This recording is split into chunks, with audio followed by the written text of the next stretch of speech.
We're in the Gemara on the bottom of the Lamed Gimel Lamed Beis where it says Gufa. The Gemara here was talking about different halachas benegayet to Truma. It goes from one subject to the next regarding Truma.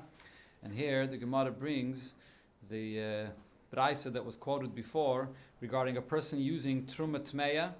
He can't, Kohen can't have eat the Truma Tmeya, but you could have anah from it. He can use it as fuel. So the Gemara here is going to bring this Braisa again and bring a machlokes about this. Gufa madlikim bepas b'shemesh al truma shenitmis. You can use bread or oil of truma that became tameh. You can use it as fuel. You take the bread, throw it into the oven as fuel together with the wood, or you can use the oil in the lamp as fuel. So Abaya Omar Mishmei de Chizkiah, V'Rava Omar de Beir Rab Yitzchak Bar Marsa Omar Rav Huna. So they said as follows: Lo Yishanu. This was only said ela pas, only regarding bread that you're allowed to use it. Avochiti, but if it's kernels of wheat, loy, that you're not allowed to use even for fuel. Why not? There's a gzeira. Shema Yove behenli de takola. Kernels of wheat, he might come and use it for himself to eat. And what's the reason? Because bread, after you throw it into the wood, together with the wood and the fire, it becomes mo'os, it becomes disgusting. A person's not going to come to eat it. However, a kernel of wheat that you throw there in that place with the wood, it's still fit for eating. A person still might come to eat it. So therefore, kernels, they didn't allow you to use it for fuel so that the person shouldn't come to eat it. It becomes a popcorn. Okay. Rabbi Yechanan says it doesn't make a difference. Even the kernels of wheat, you also are allowed to use for fuel. Asks the Gemara, why did Rabbi Yechanan say this? Does Rabbi Yechanan not agree to this concern that a person might come to eat it? Answers the Gemara, Kida Omar Ravashi. What Rabbi Yechanan meant to say is like Ravashi said in a different place, Bishlikasa umisasa. We're talking about the kernels of wheat that he took and he cooked them, not just plain kernels of wheat. He cooked them and then he threw them in a place where it became moss, it became disgusting. He threw it after it was cooked. He threw it between the wood and it became disgusting. That's what he was talking about. That's what Ravashi said. Hachanami over here, Rabbi Yechanan as well, Bishlikasa umisasa. The kernels of wheat that we're talking about is that he's cooking them and then he's throwing it in a place that it becomes moss, disgusting, so he's not going to come to eat it. So as Rashi explains, the machlokes between Rabbi Yechanan and Rav Huna was, Rav Huna said, when you have these kernels of wheat, so you have to immediately dispose of it because you might come to eat it. You can go and cook it and then use it in a way that it becomes disgusting, but in the meantime, you might forget and use it and eat it. Ashenk Rabbi Yechanan says that we're not concerned about that in the meantime he might come to eat it, it's cooked, and then it becomes moss, and you can use it as fuel, so you can even take these kernels and make it in a way that it should become disgusting, that you won't come to eat it. Where is it that Ravashi said that you make it disgusting, and therefore there's no concern that you're going to come to eat this? Aha, the Omar Rab Oven Baravacha Omar Rab Yitzchak. He said it regarding the following thing. Abba Shol, Gabal Shol Beis Rebbe Hoya. There was an individual by the name of Abishol. He was the gabal, he was the one that would prepare and knead the dough in the house of Rebbe. And he would heat up the water, even using kernels of wheat, of truma that was tameh, he would use that as fuel to heat up the water. And he would use that water to then mix in the dough, to knead the dough that was being prepared betara. Why was this dough being prepared betara? So Rashi explains that Rebbe's custom was that he would eat even chulin with tara, like a kohen that eats truma with tara without being tameh. So there's a concept also of a person being careful even when he eats chulin to eat it betara. Rebbe was careful to eat chulin, even chulin with tara, but yet he wasn't concerned about using tameh truma in the fire that he made to heat up the water that he used for this dough. Amai, so why wasn't he concerned? Why wasn't he concerned that he might end up using one of these kernels of wheat that are there in the same place? He might get mixed in and use it for the dough itself. Ravashi said, kasa or misasa. The kernels that he was using was cooked, it was made to be disgusting, and therefore there was no concern that it might get mixed into the food that he's using to make for the dough. Now the Gemara brings up another subject when we get to Truma. In the end of the sugi, it'll connect back to something that we spoke about before. Abai baravin, v'Rav Chananya baravin, tanu Trumas bei Rabba. So these two Amiroim, they were learning the Masechta of Trumas by Rabba. Pagabuhu Rava bar Masna met them. Amaluhu, so he said to them, my amrisu betrumis the beimar. Well, let me hear something that you learned by your teacher, Rabbe, and the Masechta of Trumis. Amrulei, so they said back to him, Umay kashyalach. Is there any question that you had? If you have any question, so let's hear. So I will try to answer you. Amaluhu, so he said to them, Tanan, I have a question on the following Mishnah. It says in the Mishnah there, in Trumis, Shisile, Trumis, Shenitmu. You have Shesilim of Trumis. What are Shesilim of Trumis? This is a sapling of a vegetable that you are planting in the ground. You can replant it in the ground. And it became Tomei, V'shaslan, and he took this sapling and he planted it in the ground to hide him. It'll now be Toir Milatame, it'll be Toir, it will not make anything else Tomei. What's the pshat in this? So Rashi explains that the whole concept of Truma is only by something that's food. Over here, Beneget Truma. As long as the Truma is food or drink, oichel or mashke, so then it could be Tomei. As soon as you replant it in the ground, it's not called an oichel anymore. Now it's like a seed that's in the ground. So if it's not an oichel anymore, so it's not Tomei anymore. But then the Mishnah concludes and says, "Va'asurin milechol." You still are not allowed to eat it. So now the question that he added on this Mishnah is, if you say that once you plant it in the ground, it's not a food anymore, it becomes like a seed that's in the ground, and therefore it loses its status of Toma, so why would you not be allowed to eat it? Why does it say Asurin milechol? V'chimei achar de tahirin, if it's tahir, milatame, and therefore won't make anything else tamei, amai Asurin milechol. Why should it be also to eat? A kayin is not allowed to eat truma which is tamei, but truma which was planted in the ground is not tamei anymore. So the kayin should be allowed to eat it. So there's a contradiction here in this Mishnah. It's not understood what it means asurin milechol. So the Gemara here is going to bring 3 different pshatim in what asurin milechol means. Why should it be asur even though it was planted in the ground? Amrulei. So they answered him and said, this is how Rabba learned this. Hachi Amar Rabba.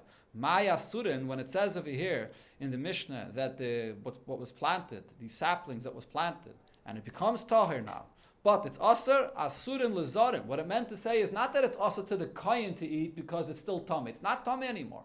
Adarabba, the kayin could eat it. It's asur to azar. To anybody else, it's asur to eat. That's what the Mishnah meant to say. But now the Gemara asks on this, if that's what the Mishnah is saying, so then what's the chiddush? We know it's truma. The question is it truma which is tameh or is it truma which is tired? For sure, azar can't eat it. My kamash malon. So if so, what would be the chiddush of this Mishnah when it says that it's also for azar to eat it? Gidule truma. Is the chiddush over here gidule truma, meaning you have truma and then you take truma and you replant it in the ground. You take it and you have a sapling that you could replant in the ground, and then it's going to grow. So the gidulim that grew out of the truma, this is not what you made truma originally, but you replanted it and it grew out of it. Are the gidulim of the truma also truma? Is the chiddush over here of this Mishnah that even after you replanted it and it grew from it, that it would also be truma? Truma that it would be truma? That's not the chiddush of this Mishnah. We learned it in another Mishnah over there in the same Masechta of Trumas. Tanina, the Mishnah says, Gidule truma truma. What grows from truma has the same status as truma itself. So if you're going to say that that's the chiddush here, it says it in another Mishnah. Now maybe you'd say that the chiddush is a step further. Gidule gidule. Something that grows from something that grew from truma. Maybe that's the chiddush. Umay kamashmalan, and what would be the chiddush of this Mishnah here when it says that you planted these shesilim in the ground, that it still is truma and it's also for azar, that even what grew from something that grew from truma, that even that would also be truma. Bedavar she'ein zare kala, and this is only true if this is something where the seed itself does not rot. Rashi explains a simple thing here, that you have, when you plant a seed in the ground, or you plant anything in the ground, a sapling, a seed in the ground, there's 2 different scenarios. There are certain things that you plant, let's say but Rashi says by most of the grains, or maybe by all the grains, when you plant a seed in the ground, what happens? The seed rots, and then from it grows out whatever grows. But then you have certain things you plant in the ground, and Rashi gives the example of cabbage, or I believe onions as well. You place a small sapling of a cabbage in the ground, it doesn't rot. The leaves start growing on it and get added to it, more and more leaves that come onto it. That little sapling that you put there starts growing more and more, so it doesn't rot. So over here, when it comes to the halacha of gidule gidulin, something that grew from something that grew, from truma.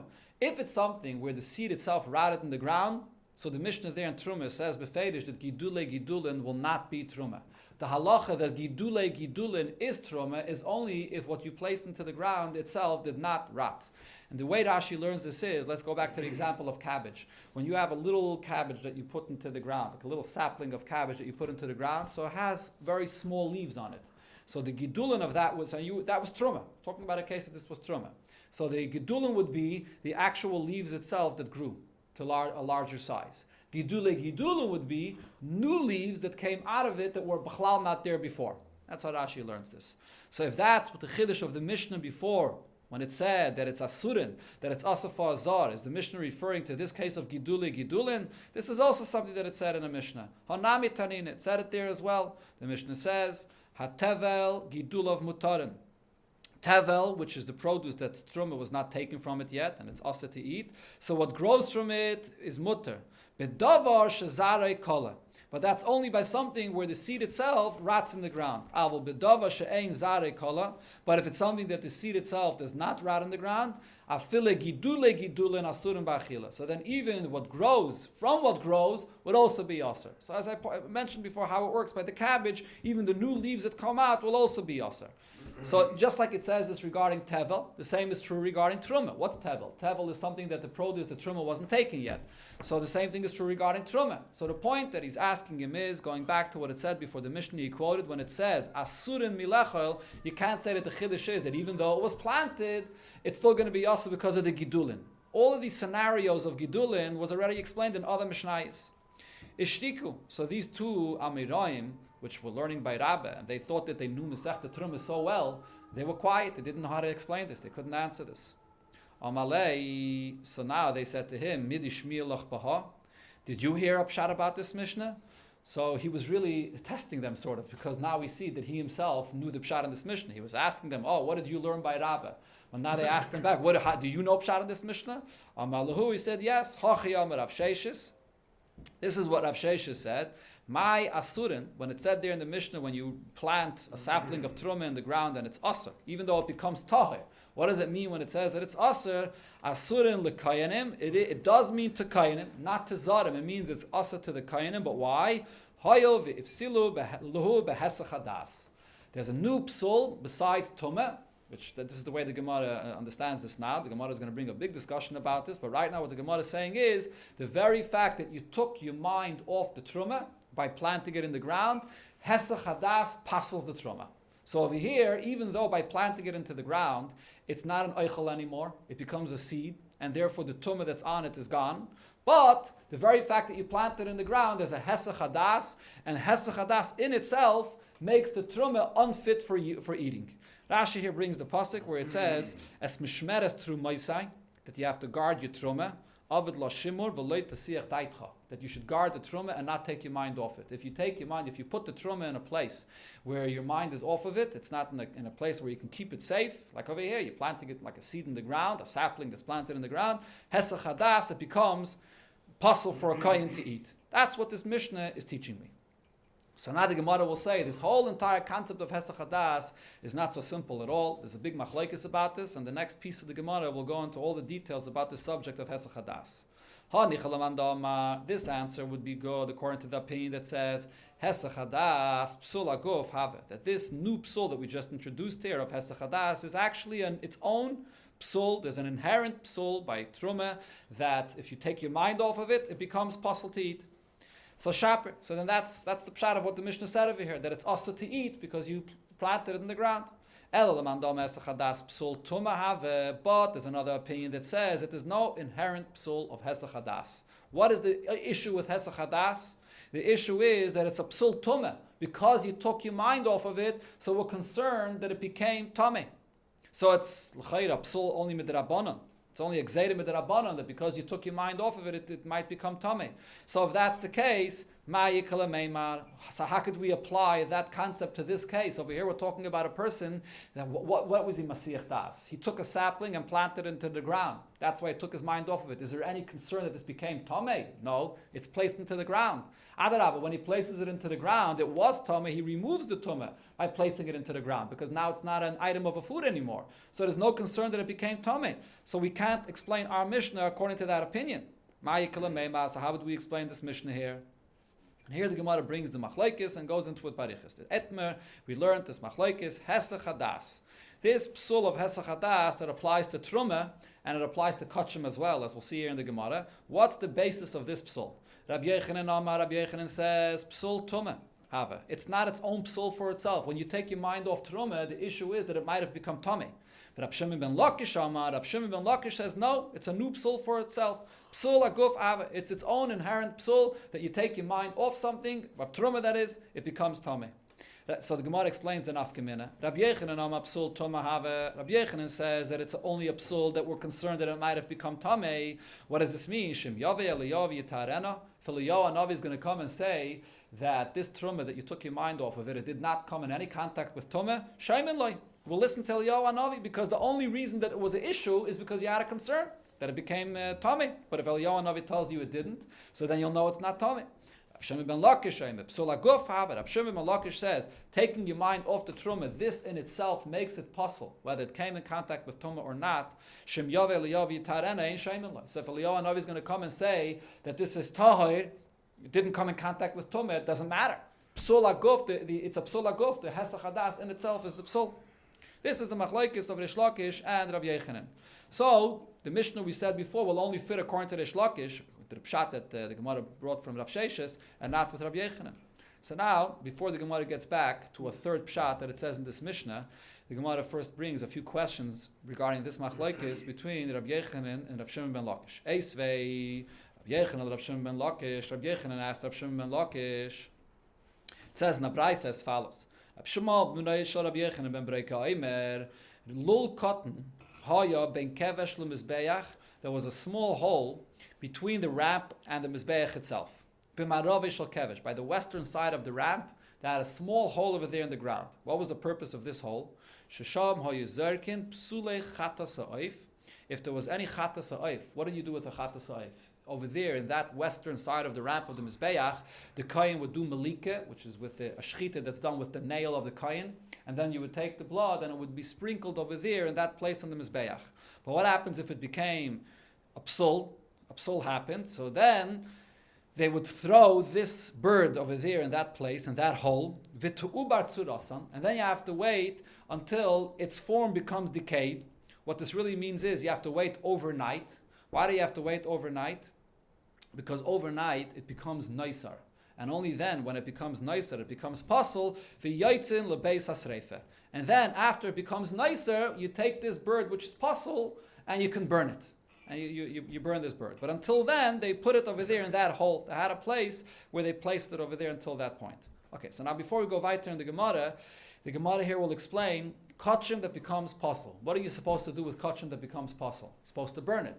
However, the halacha is, if there's a real psul in the kachim itself, it actually became pasul, so then you can burn it right away. It's totally pasul, you burn it right away.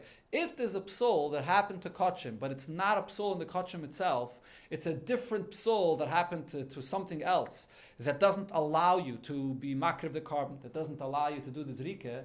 So then, since this kachim itself is not pasul, there's an outside thing that's stopping you of doing it, you can't burn it yet. You're not allowed to burn it. You have to wait until it becomes nicer. Only once it becomes nicer is a psul in the kachim itself, and then you can go ahead and burn it. So over here, what is this Braisa saying? That you have a psul in the chatas ha'oif, you can't burn it right away, you have to wait until it becomes nicer. Why do you have to wait until it becomes nicer? Isn't it pasul itself already? So the Gemara explains, if you're going to say that hesach hadas that we spoke about before, that when you took your mind off truma, or over here we're talking about kachim, you took your mind off kachim, what happens? It becomes tamei. That itself is a tumah that we're concerned that it became tamei. Mishum hachi bai ibur tzura. So therefore, it's necessary to wait until it actually becomes nicer in order to be able to burn it. Why? Because you don't know for sure that it's tamei. You have a suffix. It's a suffix. Maybe it became tamei, maybe not. You can't burn kachim if you don't know for sure that it's pasul. So Shema Yave Eliyahu Yitarena. Eliyahu Navi might come and say that it's tar. How could you burn it?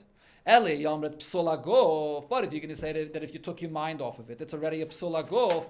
Lama li ibatsura. Why is it necessary to wait until it decays? In other words, until the next morning when it becomes nicer. V'hatnan, we learned in a Mishnah, or this is actually a Braisa. V'hatani, we learned in a Braisa. Zeh klal. This is the rule with kachim that becomes pasul. Kol shepsulei begufay. Anything of kachim that it itself becomes pasul directly. For example, it becomes tamei directly, or it became pigul. It itself is mamish tamei. You sarif miyad. You could burn it right away. You don't have to wait because it's totally pasul, so you burn it. Bedam ubebailim. What happens if it didn't become pasul in itself? It's not pigul. It didn't become tamei, but rather what happened is the blood of the carbon spilled. So now, once it spills, you can't do the zrika anymore. So there's a technicality, there's an outside thing that's stopping you of being makir of this carbon. Or bebailim. The owners of the carbon became tamei, and therefore the owners can't eat the carbon anymore. So in such a case, because the carbon itself, there's no psul, a guf in the carbon itself, to ubar tzurasan, you have to wait until the next morning, and only then are you allowed to burn it. So over here, Beneged to this bird that became tamei, there's a psul in this bird, what happened over here? If there's a psul in the bird itself, you could burn it right away. Elamai, we're talking over here about a psul that did not happen with the bird itself. If that's the case, the Gemara is asking if you're going to say that the psul is hesachadas. So if the psul of hesachadas is... Where do we see that the psul is hesachadas over here? Because the Gemara is thinking that any other psul is a psul in the guf itself, and it's pashut that you can burn it right away. The only psul that you can't burn right away would be a psul like hesachadas. But Taisvis does ask the question. Very good. Taisvis does ask that question that you're asking. We just brought two examples of other psulim, dam and bailim, that are not a psul that is in it itself, and therefore you have to wait. Taisvis asks this question on the bottom over here. Okay, so Taisvis says that even if you're going to say that the psul was bedam or bebailim, but what happens after they throw it into that hole over there? As soon as they throw it into the hole, that's the hesachadas. That itself is the hesachadas. So that's how we know that the case over here is hesachadas. So if the case is hesachadas, if hesachadas is an inherent psul, so then you should burn it right away. But if you're saying that the psul of hesachadas is only because it might have become tamei, so then maybe it's not tamei, so you can't burn it right away, so you have to wait till the next morning. So what's the pshat over here? Amalei, so Rish Lakish answered Rabbi Yechanan, Hi Tana, the Tana of this Braisa might disagree with this whole premise of your question. Tana de Rabbi Baravuhu, he's the Tana that learned by Rabbi Baravuhu, the Amma that he said, Afil pigel, even when you have a psul like pigel, where the whole thing is totally pasul, ton ibitsura. You don't burn it right away, you have to wait until the next morning to burn it. Even a psula guf, you have to wait until it decays, until it becomes nicer the next morning to burn it. So therefore, this whole question doesn't apply. This braisa could be going according to that opinion. He asked another question. Eisvei, again, the question we're discussing over here is... No, Hai Tana Tana debate Rabbi Baravua. There was a Tana that said, someone that said Torah Braisa in the name of an opinion of a Tana in the front of Rabbi Baravua, which was an Amira. Eisvei, another question was asked from another Braisa. Nitma Oisha Nifsala Basar. If the meat of a carbon became tamei or it became pasul. Now, how did it become pasul? So that's going to be the subject of the Gemara over here. What is exactly the psul of this meat? But it became tamei or pasul. Or what happened to the meat is it went out of the curtains of the azara, out of the azara where it should be eaten. So now the meat can't be eaten anymore. The meat is tamei, the meat is pasul. What happens though with the rest of the carbon? The carbon has the zrika of the carbon on the mizbeach. Could the blood still be sprinkled on the mizbeach? Even though the basar is pasul, but the blood could still be sprinkled on the mizbeach. Rabbi Shua Aimer lo yizraik. Rabbi Shua says once the basar is pasul, the basar is tamei, you can't eat the basar, the meat. So the other part of the carbon, which is the blood sprinkled on the mizbeach, also cannot be done either. In other words, as Rashi here explains, the basis of what their machlekes is about is, Rashi says that Rabbi Shua holds him aim basar, aim dam. Do we say these two things go hand in hand? If I can't eat the basar anymore, the person, the bailam, the owners can't eat the basar, so then the dam is not fit to be used to be sprinkled on the mizbeach either. Rabbi Eliezer holds, no, these two things are not connected to each other. The basar is pasul, you can't eat the basar, but the dam could still be sprinkled on the mizbeach. That's what the machlekes is about. Then the Braisa says, Rabbi Yeshua will admit, she'im zarak, if you did do this zrike, even though you weren't supposed to, but if you did do this zrike, hortza, it's accepted. So now, as I mentioned, the Gemara wants to know, it says here nitma, it became tameh, and then it said oishen nifsal, or it became pasul. What kind of psul are we talking about? My nifsal. What is the psul this Braisa is speaking about? Isn't it the psul that's the subject of our sugya? Lav behesach hadas. Aren't we talking about hesach hadas? So Rashi explains, why is the Gemara coming to the conclusion of hesach hadas? Because if you're talking about another psul, what would be another classic psul? Pigul, the psul of pigul. The psul of pigul, it's a davar apasha that you can't do the zrika anymore. There wouldn't have been a machlekes between Rabbi Eliezer and Rabbi Yeshua. The machlekes of Rabbi Eliezer and Rabbi Yeshua is when you have a psul that's only in the basar. And now the question is, does that affect your ability to do the zrika of the dam? A psul of pigul, or any other psul that's similar to pigul, it definitely makes the entire carbon pasul, and there is no zrika to be done anymore. We're looking for a psul that's only on the basar and not on the rest of the carbon, and the question now is, could you still do the zrika? So what would be that psul? Not tumah, because tumah was mentioned, so the psul would be hesach hadas, that you took your mind off this meat. If you're going to say that the psul of hesach hadas is based on the fact that you're concerned that it might have become tamei, so hainu the mishkachas law. So this would now make sense with what the Braisa says afterwards. The meratzi tzitz, that b'diavad, if you did sprinkle the blood, the tzitz will make that accepted. We had this before, this concept that by any tumah in the Beis Hamikdash, a carbon that became tamei, if you sprinkle the blood on the mizbeach, the tzitz makes it to be accepted. So if the psul of the basar here is also the psul of tumah, because hesach hadas is a concern of tumah, so then the tzitz will make this blood to be accepted. Eli amrit psul aguf have. But if you're going to say the psul of hesach hadas has nothing to do with tumah, it's a separate tumah, it's in its own inherent psul in the basar. Amai hortza. Why are you saying that b'diavad, if you sprinkle the blood, it would be accepted? The tzitz does not cause any other psul to be accepted, only for tumah. And says the Gemara, my nifsal, when it says over here that the meat became pasul, what does it mean? Nifsal b'tful yaim. It means that it touched the tful yaim, which is a sheni l'tomeh, and a sheni l'tomeh made it tameh. Says the Gemara, if that's the pshat, ihachi hainu tameh.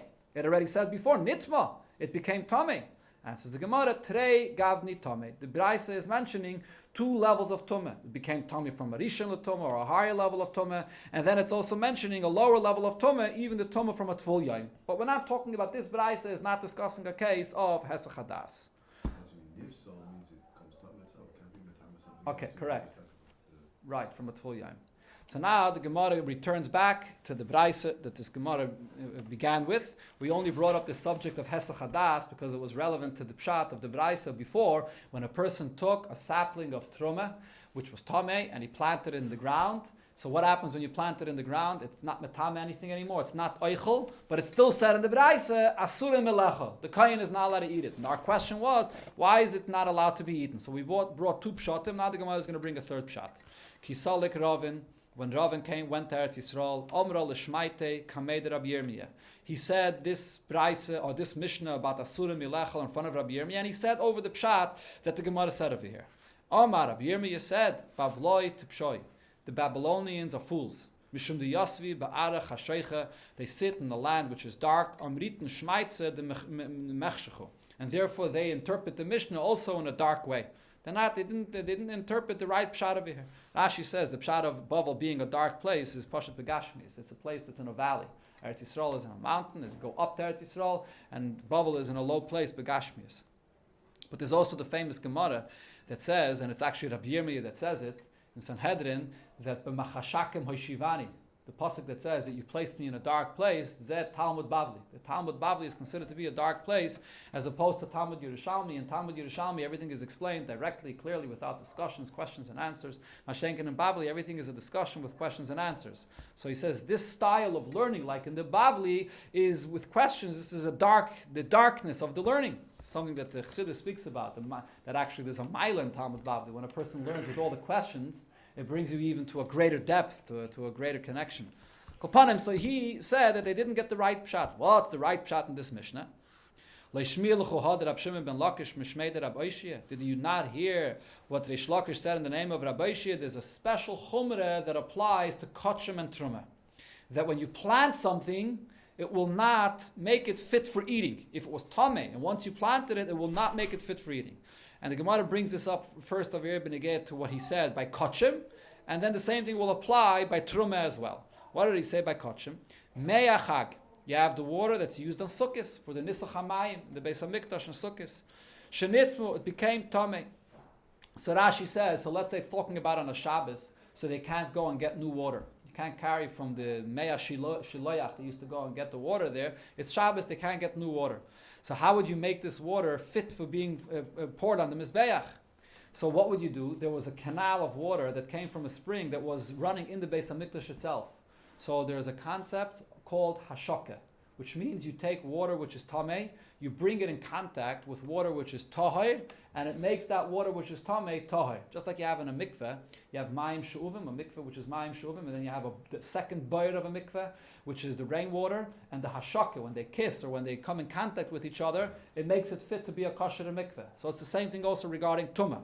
So you take this me'ach hakshenitmu. So the Mishnah makes the following distinction. Hishikon, if you took this water and you brought it in contact with water which is pure, which is good, and now you want to make this water that it should also become good. And then after you did that, after you brought it in contact with the good water, then you will makdish it to hidden. So that actually will work. This water will become tahir, and now you can use it to pour in the mizbeach. Higdishon, however, this water for the Nisach HaMayim, if you first were makdish it, and then va'achakach hishikon, then you bring it in contact with the pure water, tmein, it's going to stay tamei, it's not going to work. The fact that you brought it in contact with the pure water will not change its status. So the Gemara now will explain why not.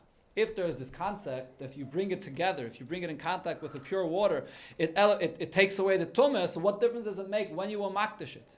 Mechti, let's see, zriye ninu. When you bring it in contact, you're planting, the reason why hashaka works is because you're planting the tameh water in the tahir water. And therefore now it becomes planted and part of the tahir water, and therefore it becomes tahir. So this is the language that's used always by a mikveh. There's a concept of hashaka and a concept of zriye. It could be, it's two different concepts here in the Gemara that puts it together. In Smashma, the Gemara, it's the same concept. You bring the tameh water in contact with the tahir water, it's planted in the tahir water, and therefore becomes part of the tahir water.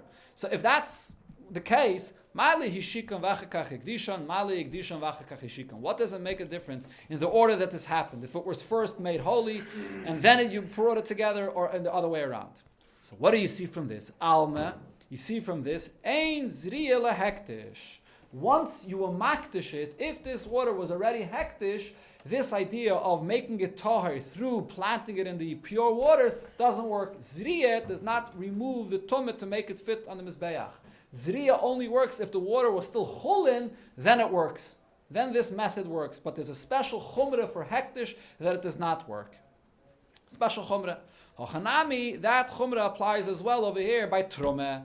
Ein zriya letrumah. You have trumah, which is tameh. You plant it in the ground. It's not a food anymore. It's not going to be metame anything else. However, there's a chumrah for trumah that it will not remove the status of the trumah as far as you being allowed to eat it. It's still also for the kain to eat. This is a special chumrah for trumah, just like you find this chumrah b'negei to kachim. Yosef Rav Dimi v'kamal ala hashmaita. Rav Dimi was sitting and he was saying this new halacha that we just learned. And Amalei Abaye, and Abaye asked him about this new chumrah here, that zriya does not work, b'negei to kachim, and b'negei to trumah. When is this applied? When there's two different scenarios of kachim. Hikdishon b'keli kama. This is only apply when you will makdish something and you already place it into a kli shadis, into a holy keli of the Beis HaMikdash. Only then it applies. Avol b'peh loy avad rabbanon maila. However, if you are only makdish b'peh, it doesn't apply. If you just designated it by mouth, but you did not yet put it into a kli shadis, this chumrah does not apply yet. Oidilma b'peh nami avad rabbanon maila. Or even anything that you designated for hektish, even before it was placed in a kli shadis, this chumrah applies as well.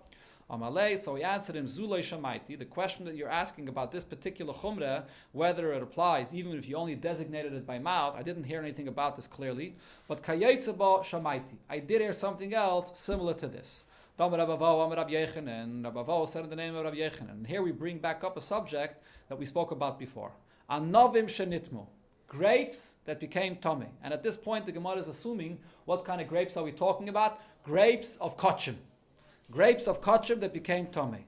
Darchan, so if the person will squeeze these grapes and the juice is coming out, and only afterwards was he makdish the grapes to hide him. So then the juice that comes out is going to be tahir.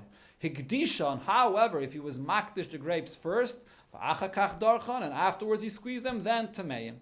Then they're going to be tamei. So there is a special chumrah after it became kachim. So now what is this based on? What's the story of this grapes based on? So we learned about this yesterday regarding the grapes, that Rabbi Yechanan treats the grapes like a container that's holding juice inside. So even if the grapes themselves are tamei, the juice inside is not tamei. However, this the way we look at grapes, that it's only like a container, is only regarding chulin grapes. But if it's kachim grapes, that doesn't apply. By kachim grapes, I say if the peels of the grapes become tamei, the juice inside becomes tamei as well. It's all one entity. So he makes a distinction between chulin grapes and kachim grapes. Fragt the Gemara, the kedushas peninu, but now grapes. The grapes are not something that becomes holy in a kli sharis. It's like kedushas peh. It just becomes holy with the mouth of a person that he designates it to be used for a carbon in the Beis Hamikdash. What are the grapes? The grapes itself, you put it in a kli sharis. It could be used in the Beis Hamikdash. It can't. It's only kedushas peh. And nevertheless, the Rabbanan said that there's a difference if it's chulin grapes or if it's kachim grapes. So what do I see over here? That even though the grapes are not kaddish and akeli, this chumrah applies. So he wanted to say that the same thing would be also regarding what we said before, that there's a maila, that there's a chumrah that they made, that zriya does not work regarding kachim and truma. That's only if it's kedushas keli, if it's placed into a keli. That's even if it was not placed into a keli, even if it was only kedushas peh. Rav Yosef says, Anovim ka'amrit, you bring me from what Rabbi Yechanan spoke about regarding the grapes. Hacha ba'anovim shel truma askina. Rabbi Yechanan wasn't speaking about grapes that are kachim, and therefore you can bring a raya whether that it's not brought in a keli. The kedushas peh did who kedushas keli damya. He was talking about grapes of truma. The kedusha of grapes of truma, they're never placed into a keli of kli shoris. It's truma. By truma, there's no distinction of kedushas peh, kedushas keli. It's all the same thing. Aval hani, the boy keli. But when it comes to kachim that do have to be placed into a keli eventually, maybe if someone designated the grapes to be used, but it wasn't yet placed into a keli, so maybe over here this maila does not apply. Rabbi Yechanan was talking about truma. It's a whole different story. So now the Gemara asks a question on this statement that we just brought from Rabbi Yechanan regarding these grapes, that if you squeeze out the grapes, so the grape juice that comes out is going to be tahir. Darchan, Rabbi Yechanan said that you squeeze out the juice, it's going to be tahir. Vafila tuva, does that mean even if you squeeze it from any amount of grapes? Could that be true? Umi Amar Rabbi Yechanan hachi, did Rabbi Yechanan say this? Amar Rabbi Yechanan anovim shenitmu, where if you have grapes that became tamei, how could the juice that you squeeze out not be tamei? Derchan pachis mekebetza. That's only if you're squeezing from grapes that are less than a kebetza. If the grapes are a kebetza, it makes the juice that comes out tamei. Over here, Rabbi Yechanan is saying squeeze it out, and he doesn't give any limitation of a size. Says the Gemara, two answers. Even though he didn't say it clearly, but he meant the same thing. It's only if you squeeze it from grapes that are less than a kebetza. Another answer is Hasam, before when it said that it's only from grapes that are less than a kebetza, the nagiluhu berishain.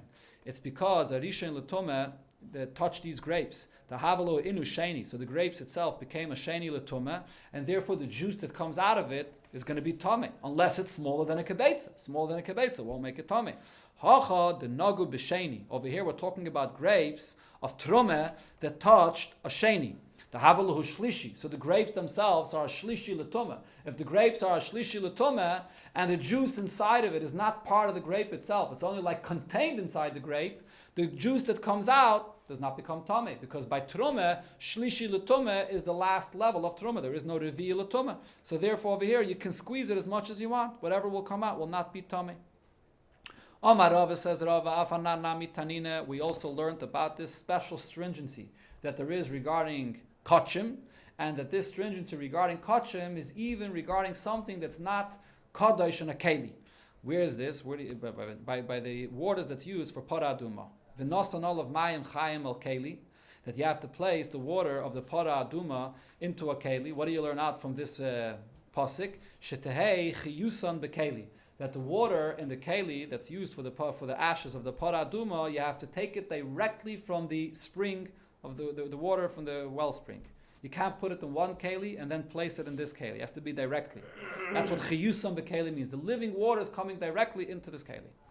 V'nosan, but then it says v'nosan, you place it into the keli. Alma tlushaninu. V'nosan is mashma, that it's already removed from its source, and then you put it into this keli. So you see that it does not have to be directly from the source. But v'hamechubaraninu, didn't you say that it has to be chiyusam bekeli, that it does have to be direct? Elo, says the Gemara, maila. This is a maila midrabanan. This is a chumra midrabanan that they said that it should be directly from the keli. Even though on the pasuk it says v'nosan, and v'nosan means it does not have to be directly. Yet Chachamim said, and they put in a smachta on the pasuk v'nosan mayim chayim el keli, that it should be directly from the source. So this is a maila that they made regarding the water of the para aduma, and this is not something that you will makdish in a keli yet. And still they made this maila, they made this chumrah. Hochanami maila. So too as well, beneged to the halachas that we spoke about before we spoke about the halacha of zriya, that there's no zriya by truma or by kachim to make it fit again. This is a maila that they made by kachim, even if it was not placed in a keli. Amar Rav Shimi Barashi brings another example where you see a special chumrah by kachim. Afanan nami tanina, we learned as well. Toval v'ola, a person that was tamei comes out of the mikveh. Oichel b'maiser, he can immediately eat maiser. Head of shimsha, he has to wait until at night. Only by tzeisa kechavim. Then oichel b'truma, he can eat truma. But truma in, but he could only eat truma. But kachim loy, kachim he can't eat yet. Amai, why can't he eat kachim yet? Tahiru, he's already tahir, and it's already at night. He could even eat truma. Elamaila, this is a special chumrah that there is by kachim that he has to wait to eat the kachim until the next morning. Hochanami maila. Also over here as well, we have a special maila beneged to kachim that we mentioned before, that you can't be zaydeya it to be matayed it. Amar Ravashi brings another example where you find a special chumrah by kachim. Afanan nami tanina v'ha basar. There's a pasuk that says v'ha basar. This is in a pasuk where it talks about meat that became tamei, and you're not allowed to eat it. The meat of kachim that became tamei, and then there's an extra word that says again v'ha basar. So what do you learn out from this extra word, or maybe the extra vav of the word v'ha basar? L'rabbi says eitzim u'levaina. This comes to say that not only the meat becomes tamei, but even the wood of kachim, and even the levaina, which is that's brought over there together with the lechem upon him, it's not fit for eating, but it also becomes tamei. So says the Gemara, this is a special chumrah for kachim. Eitzim levaina b'nei etmuyaninu. Our eitzim, our wood or levaina, things that usually become tamei, they're not food. Only food can become tamei. This is not a food, it's not a keli. How does it become tamei? Ela maila, this is a special chumrah for kachim. Ochanami maila. Over here as well, even after you plant truma in the ground, or even after you plant the water of the yayin, the water of the mayim that's used on the mizbeach into the water that's tar, it doesn't make it tar. This is a special place that we see the maila of kachim.